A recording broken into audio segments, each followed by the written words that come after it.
Hi guys, I'm Stu, your host, and welcome back to the Film Reelcast. It's Friday, meaning it's WandaVision time. Yes, it's episode 5. I believe we're probably halfway through what's been a really bizarre but entertaining series.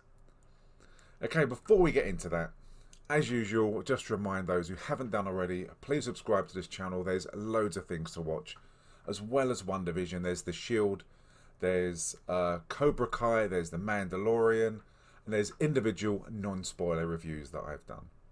So if you subscribe, you won't miss a thing, and they will keep coming. Also, we've got the audio podcast, the Film Reelcast. That's available on all good podcasting platforms, including Spotify and iTunes, Podcast Addict on Android and on Amazon. So we've got 120, 130 different episodes. We've just done Shoot 'Em Up, which is an absolutely crazy film. You can hear Neil, Paul and myself talk about that film. So if your journey to work is particularly boring and you need entertaining, loosely speaking, you can listen to our podcast. Okay, without further ado, let's get on and talk about episode 5 of WandaVision. So rather than do a recap and go through everything that we've spoken about in episode 4, if you've not seen that yet, check out my previous episode. The link will be just above you now. And then you can catch up on everything we've discussed. Again, there's so many different tangents. There's so many possibilities that could have happened and what's going to happen in the future. So if you've not seen episode 4, check that out now. And then come back and catch up with episode 5. So the opening credits in this really play homage to 80s classic family ties. It's again the family kind of running, picnicking, really bonding, and it's a really lovely opening scene with a great theme tune as well. But I love the way they get that nostalgia back to the 80s. And it shows the pictures of the kids when they were younger, and it's really creepy to see Vision in a cot with like a baby grow on, but with the Vision face. It's so freaky. So you see Wanda and Vision can't stop Billy and Tommy from crying. And there's nothing surprising about that, you might think, but she uses her magic to try and stop them from crying, and it doesn't work. And she tries this a few times. And you could question that babies just want to cry, but this is a different world to most. So why doesn't her magic work on both the babies? You could look at this in different ways. They're not real babies. This is just a fake world that she created, and she can't control them. Or Agnes, that she's controlling everything of how the babies react, of what Wanda's thinking, of other people in this universe, which is why she doesn't have that driving license and can't be accounted for. So she controls the babies. Or the babies, like in the comic books, do grow up to have special powers, powers taken from their mum and their dad, and that they can't be stopped by Wanda's magic. But I don't really believe that so much, because we know that Wanda is extremely powerful. After all, they believe she's the one who's created all of this world in Westview, and they're controlling all the missing people who are inside this world, of what they're thinking and what they're doing on a daily basis. And things continue to be strange when Agnes comes in saying that she heard the babies when she was walking by. And she's just about to soothe Billy and Tommy. So immediately things get really strange and bizarre, because Agnes goes towards the babies to soothe them, to say that she'll help out. But Vision starts to kind of panic and starts warning her of how to hold the babies and what she should do and what she shouldn't do.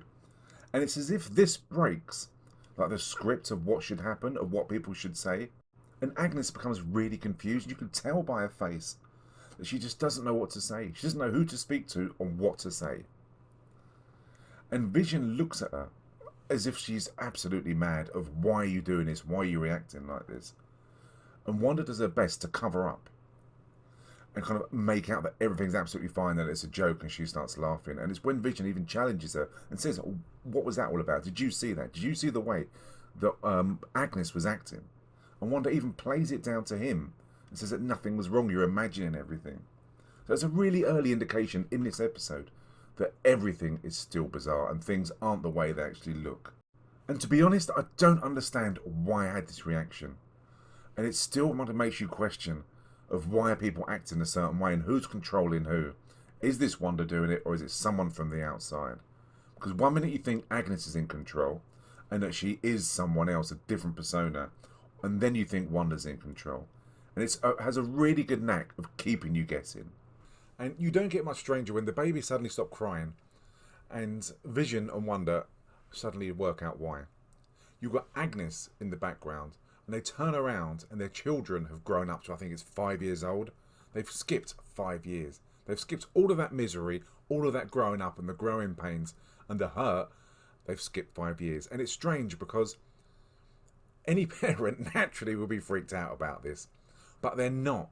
Agnes isn't, and Agnes is there when it happens, and Wanda and Vision are a bit concerned, instantly surprised and happy, and cuddle both the kids. So Billy and Thomas are now kind of 5 years old. Who did this?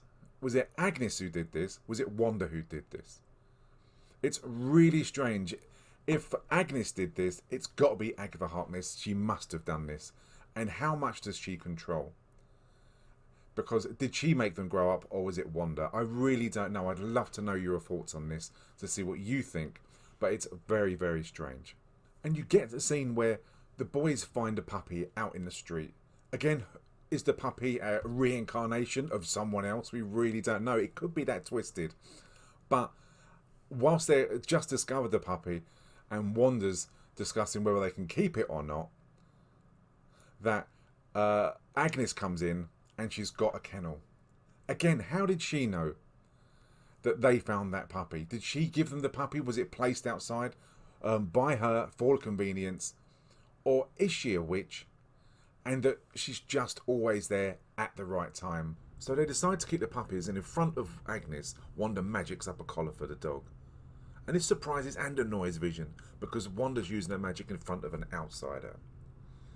But I don't know why he's annoyed by this, because the children grew up 5 years in front of Agnes and no one appeared to be surprised, and they weren't concerned that Agnes was there.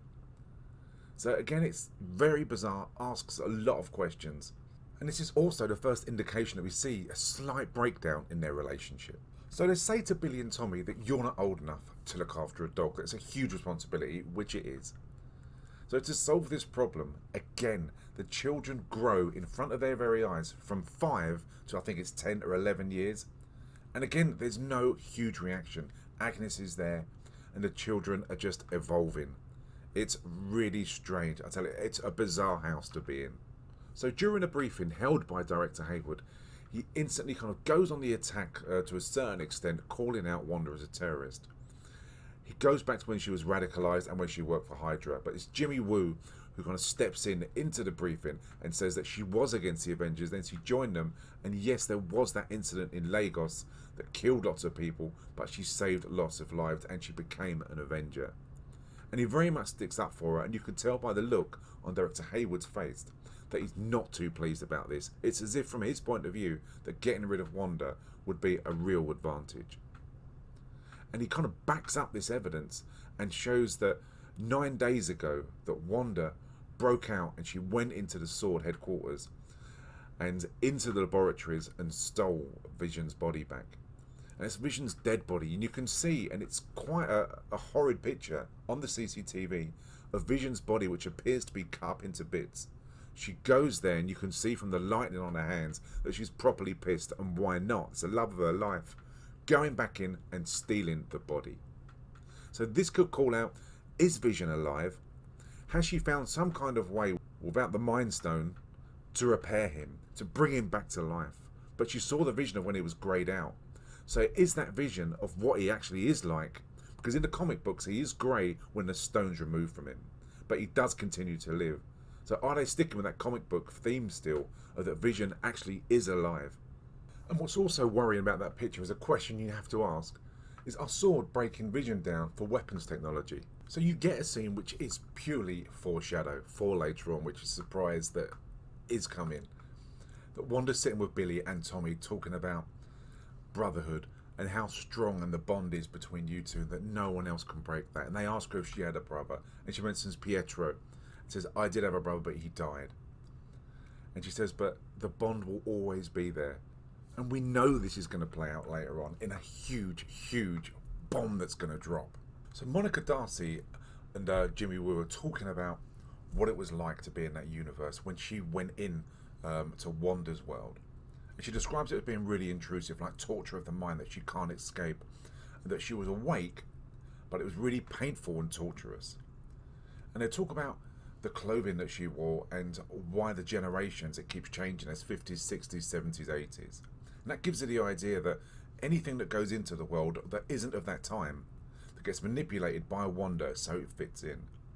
So she goes to the clothes that she wore and she shoots the trousers, and it turns out that the trousers are made of Kevlar, which was the vest she was wearing when she got sucked into the world.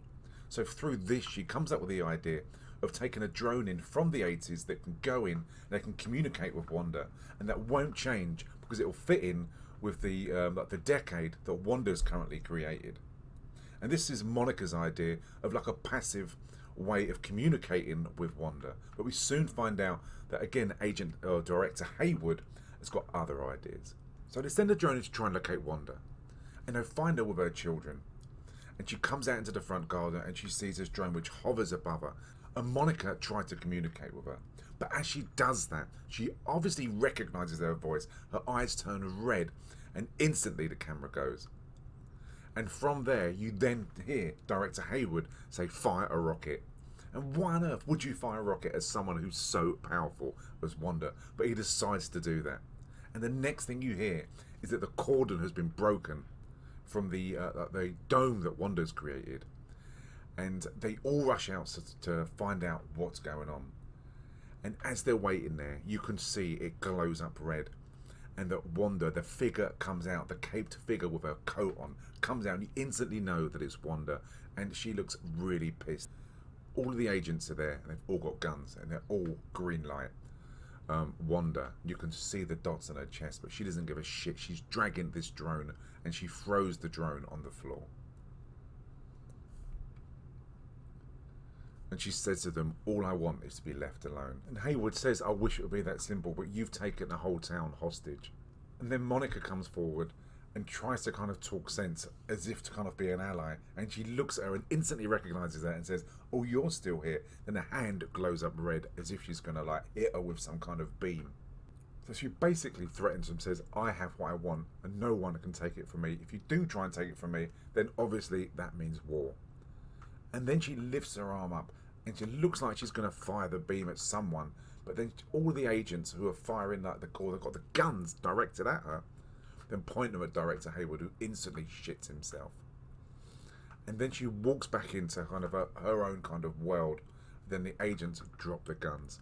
It's a great sinister dark scene and another show of power of just how powerful Wanda can be.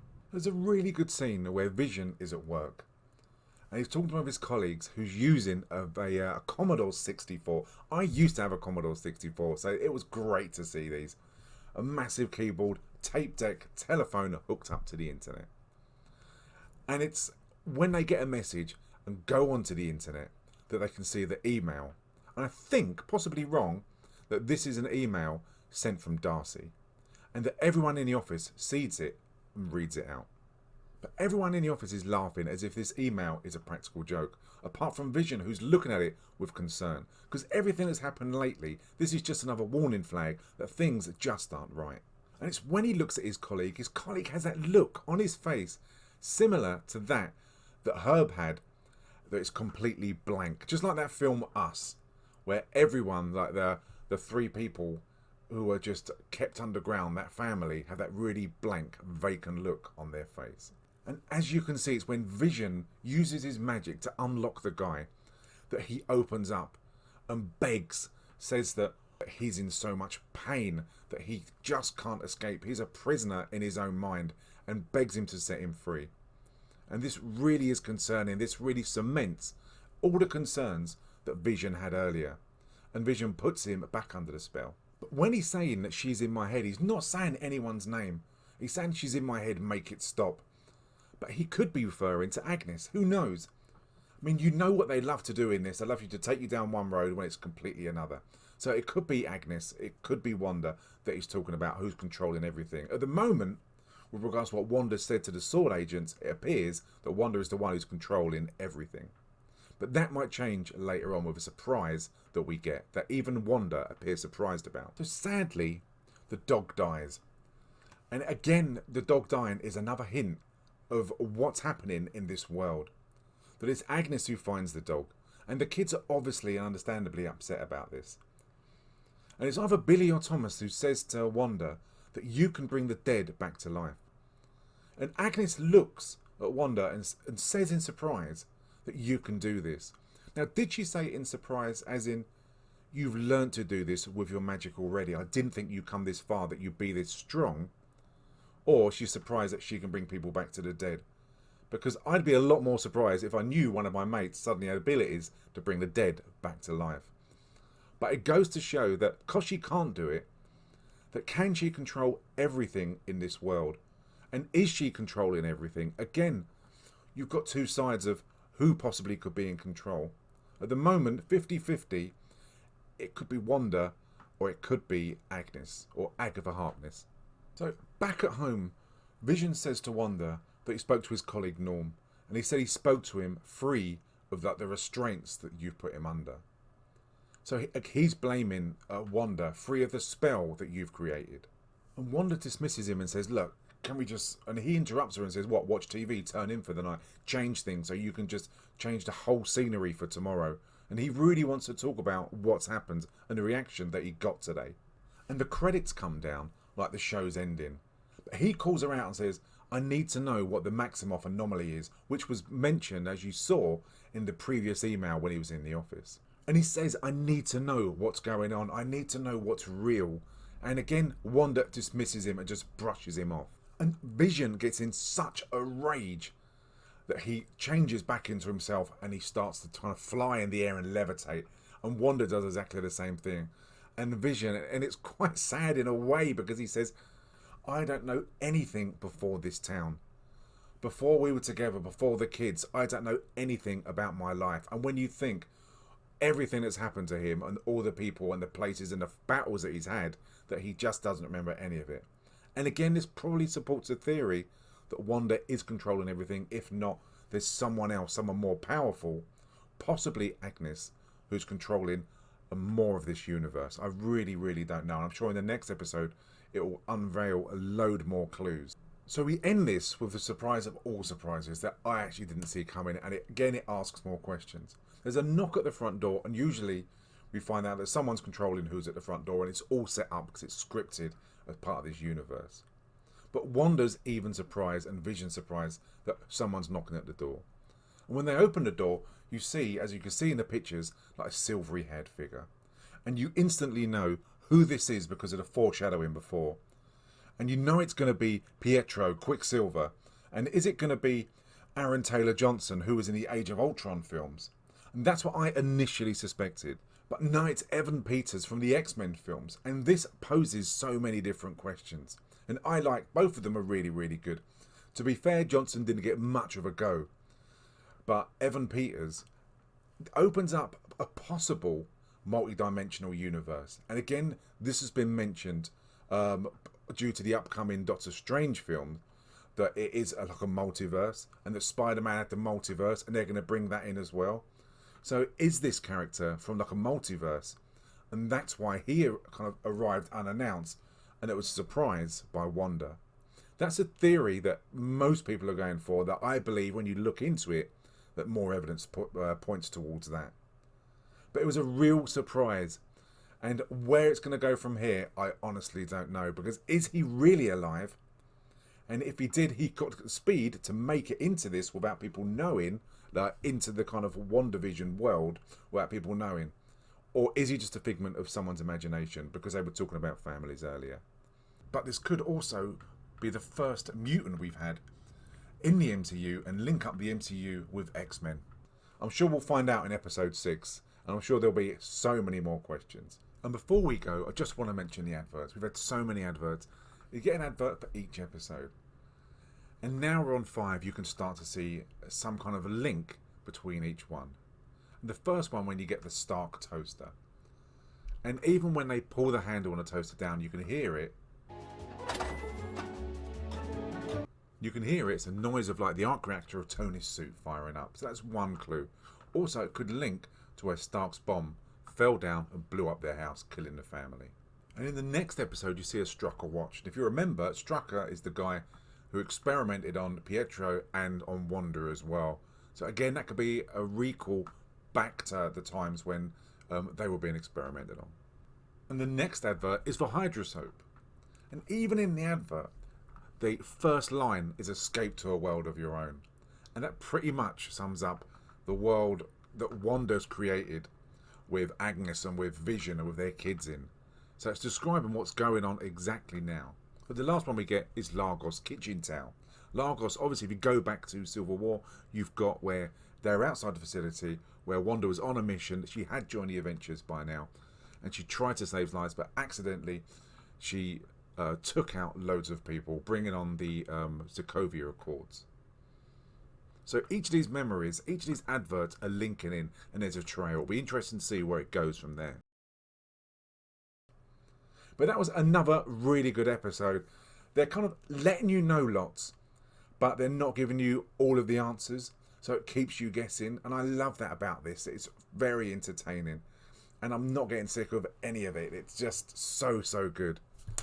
But that was episode 5. I hope you enjoyed this very quick review. Let me know if your ideas differ from mine. Where do you think it's going? And who do you think's in control?